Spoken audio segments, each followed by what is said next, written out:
Hello friends, good evening. Welcome to my YouTube channel. আমি সুমন চক্রবর্তী। আজকে এই ভিডিওতে আমি কেমিস্ট্রির একটা বিস্তারিত টপিক নিয়ে আসলাম। ভালো করে শুনবে, কেউ স্কিপ করো না, সম্পূর্ণ ভিডিওটা শোনো। আশা করছি any competitive preparation definitely benefited হবে। Class 10 West Bengal board Bengali version যারা আছো তাদেরও কেমিস্ট্রি এই পোর্শনটা ভেরি ভেরি ইম্পর্টেন্ট ফর। তো সেই জন্য ভালো মতো শোনো, প্রয়োজনে লিখে রাখতে পারো। যদি কেউ পার্সোনালি আমার সাথে কম্পিটিটিভ প্রিপারেশনের জন্য যোগাযোগ করতে চাও, আমি 22 ইয়ার্স ওয়েল এক্সপিরিয়েন্স একজন টিচার। অনলাইন অফলাইন বোথ মোডে ক্লাস হয়। So contact me 8910618541। Any competitive preparation, SSC, group D, rail, PSC, any competitive and WBCS preparation, now admission going on, and spoken English online and offline। আমাদের এখন spoken ইংলিশের বাচ্চাদেরও ভর্তি চলছে। So যদি কেউ বাচ্চা ভর্তি হতে চাও, ওয়েস্ট বেঙ্গল বোর্ডে পড়ো, ইংলিশটা কম্পারেটিভলি উইক আছো, সো তাদের বাচ্চাদের উদ্দেশ্যেও আমার ব্যাচ এখন চলছে, বিগত 1 বছর 2 বছর ধরে চলছে। সো যদি কেউ বাচ্চা থেকে বড় যে কোনো বয়সের, এজ নো বার, যে কোনো বয়সের যদি কেউ অ্যাডমিশন নিতে চাও, দেন কন্ট্যাক্ট মি 8910618541। সো আজকের প্রথম প্রশ্ন, মৌলিক পদার্থের শ্রেণীবিভাগগুলি লেখো। ভৌত ও রাসায়নিক ধর্মের উপর ভিত্তি করে মৌলগুলিকে আমরা 3টি ভাগে ভাগ করতে পারি। 1 ধাতু, 2 অধাতু এবং 3 ধাতু কল্প। ধাতু কাকে বলছে না, যে মৌলের নিজস্ব দ্যুতি আছে, যা সাধারণ অবস্থায় কঠিন ও ভারী, যা তাপ ও বিদ্যুতের সুপরিবাহী এবং ধনাত্মক তড়িৎধর্মী, যাকে আঘাত করলে ধাতব শব্দ উৎপন্ন হয় এবং যা তড়িৎ বিশ্লেষণের সময় ক্যাথোডে সঞ্চিত হয়, তাকে ধাতু বলে। যেমন সোনা, রূপা, লোহা, অ্যালুমিনিয়াম, টিন প্রভৃতি হচ্ছে ধাতু। ওকে, একটু ডেফিনেশনটা যে বললাম ভালো করে শুনে লিখে রাখো। আশা করছি আর কোনো বই পড়ার প্রয়োজন পড়বে না। অধাতু ঠিক উল্টোটাই হয়, যে মৌলের নিজস্ব কোনো দ্যুতি নেই, যা সাধারণ অবস্থায় কঠিন বা গ্যাসীয় এবং ওজনে হালকা, যা তাপ ও তড়িতের পরিবাহী নয় এবং ঋণাত্মক তড়িৎধর্মী, যাকে আঘাত করলে ধাতব শব্দ উৎপন্ন হয় না এবং যা তড়িৎ বিশ্লেষণের সময় অ্যানোডে সঞ্চিত হয়। ধাতু হচ্ছে ক্যাথোডে সঞ্চিত হয়, অধাতু হচ্ছে অ্যানোডে। বললাম প্রথমেই পুরো উল্টো, অ্যানোডে সঞ্চিত হয় তাকে অধাতু বলে। যেমন hydrogen, oxygen, chlorine, bromine, phosphorus, sulphur, carbon ইত্যাদি হলো অধাতু। এবারে 3 নম্বরে বলবো ধাতুকল্প বা মেটালয়েড। যে মৌলের মধ্যে ধাতু এবং অধাতু উভয়েরই ধর্ম বর্তমান আছে, তাকে ধাতুকল্প বলে। যেমন আর্সেনিক বা অ্যান্টিমনি। ওকে, তো নেক্সট কোয়েশ্চেন আমাদের হচ্ছে নিষ্ক্রিয় মৌল। নিষ্ক্রিয় মৌল কাকে বলে এবং এদের বিরল গ্যাস বলা হয় কেন? তো নিষ্ক্রিয় মৌল হচ্ছে 6টি গ্যাসীয় মৌল আছে যারা রাসায়নিক বিক্রিয়ায় অংশগ্রহণ করে না, এদেরকে নিষ্ক্রিয় মৌল বলে। যেমন হিলিয়াম, নিয়ন, আর্গন, ক্রিপ্টন, জেনন ও রেডন। রেডন ছাড়া বাকি 5টি নিষ্ক্রিয় মৌল বায়ুমণ্ডলে খুব অল্প পরিমাণে পাওয়া যায়, তাই এই গ্যাসগুলিকে বিরল গ্যাসও বলা হয়। এবারে বলবো যেটা লাস্ট প্রশ্ন আজকে, ভেরি ইম্পর্টেন্ট, ধাতু ও অধাতুর মধ্যে ভৌত ও রাসায়নিক ধর্মের কি কি পার্থক্য আছে? ধাতু অধাতু। তো ধাতুর ভৌত ধর্ম বলছে 1 নম্বর, ধাতু স্বাভাবিক অবস্থায় কঠিন। ঠিক আছে, ভৌত ধর্ম হিসেবে ধাতু ও অধাতুর পার্থক্যগুলো বলছি 7টা। ওকে, তো 1 নম্বরে ধাতু হচ্ছে, ধাতু স্বাভাবিক অবস্থায় কঠিন, ব্যতিক্রম পারদ। ধাতু হলেও স্বাভাবিক অবস্থায় তরল, ব্যতিক্রমটা আলাদা, কিন্তু অধিকাংশ ক্ষেত্রে ধাতু সাধারণ অবস্থায় কঠিন। অধাতু কি? অধাতু স্বাভাবিক অবস্থায় কঠিন এবং গ্যাসীয়। ব্যতিক্রম কি না, ব্যতিক্রম হলো স্বাভাবিক অবস্থায় তরল, অধাতু হলো ব্রোমিন। ওকে, 2, ধাতু স্বাভাবিক অবস্থায় উজ্জ্বল ও আলোক প্রতিফলন করতে পারে। 2, অধাতু স্বাভাবিক অবস্থায় অনুজ্জ্বল এবং আলোর প্রতিফলন করতে পারে না। ব্যতিক্রম আয়োডিন, গ্রাফাইট, হীরক। অধাতু হলেও উজ্জ্বল, হীরক আলোক প্রতিফলনে সক্ষম, অর্থাৎ যেটা ব্যতিক্রমী।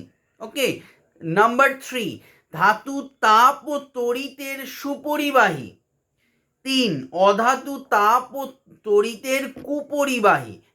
ব্যতিক্রম কি? গ্রাফাইট ও গ্যাস কার্বন অধাতু হলেও তাপ ও তড়িতের সুপরিবাহী।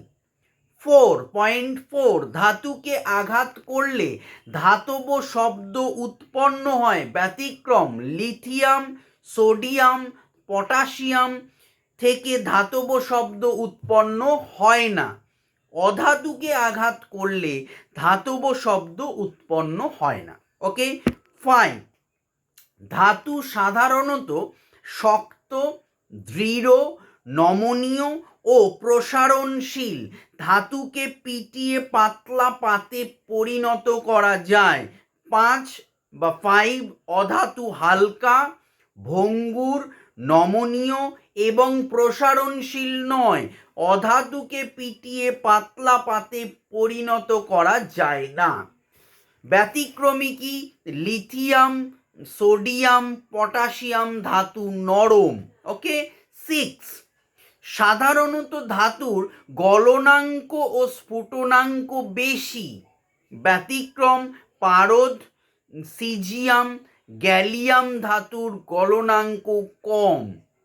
6, অধাতুর গলনাঙ্ক ও স্ফুটনাঙ্ক অপেক্ষাকৃত কম। ব্যতিক্রম কার্বন, বোরন, সিলিকনের গলনাঙ্ক উচ্চ।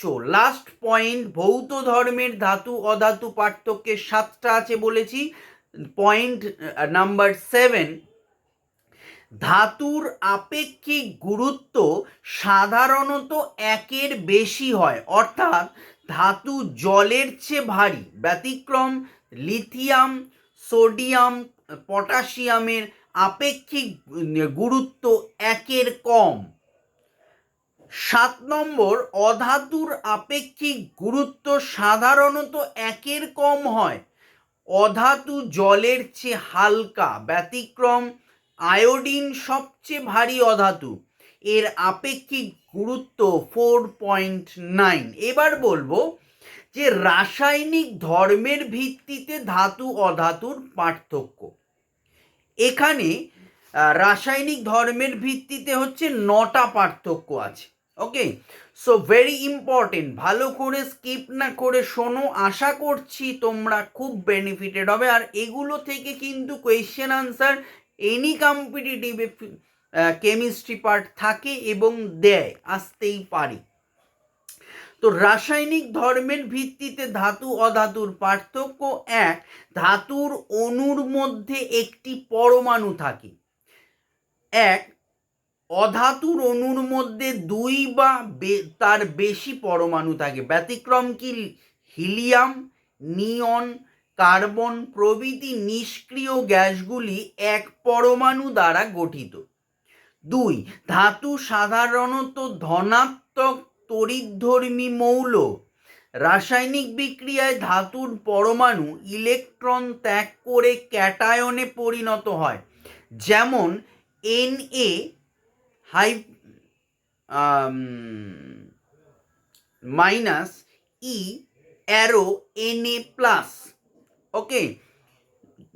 2 নম্বর, অধাতু সাধারণত ঋণাত্মক তড়িৎধর্মী মৌল।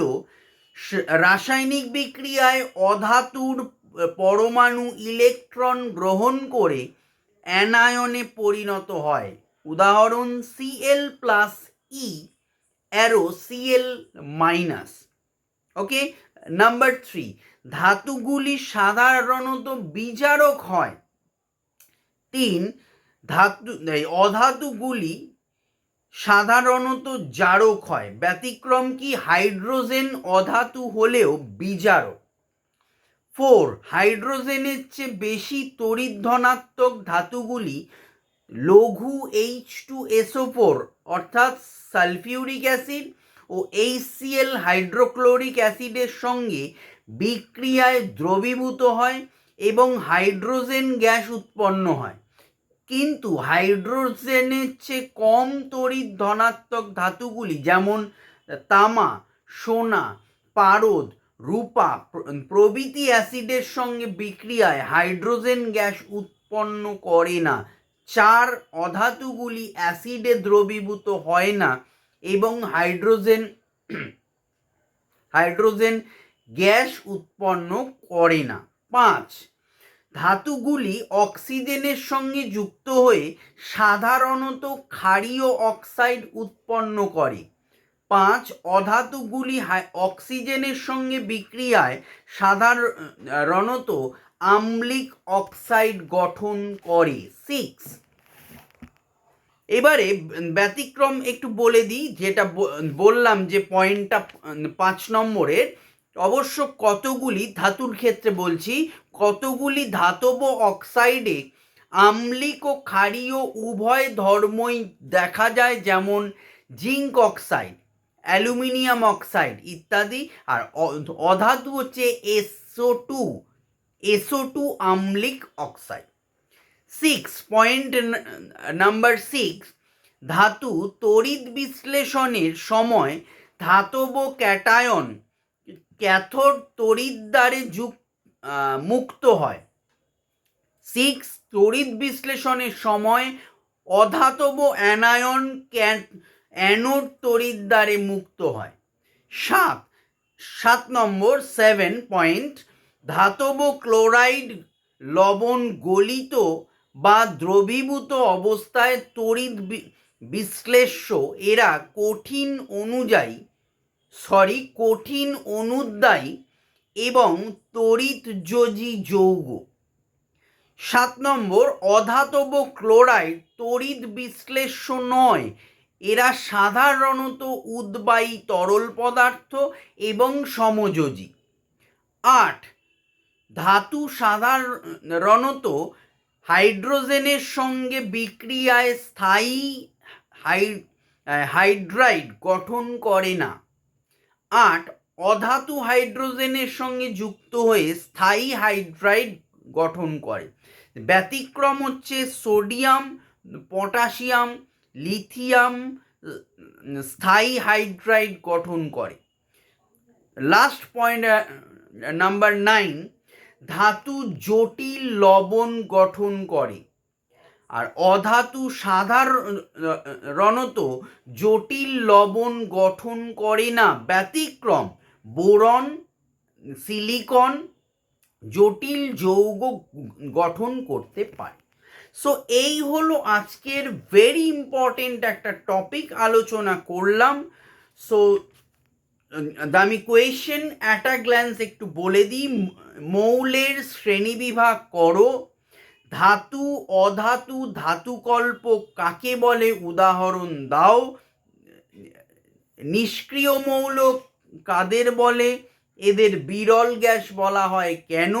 লাস্ট প্রশ্ন হচ্ছে ধাতু এবং অধাতুর ভৌত ও রাসায়নিক ধর্মের পার্থক্যগুলি বিস্তারিত আলোচনা করো। Thank you.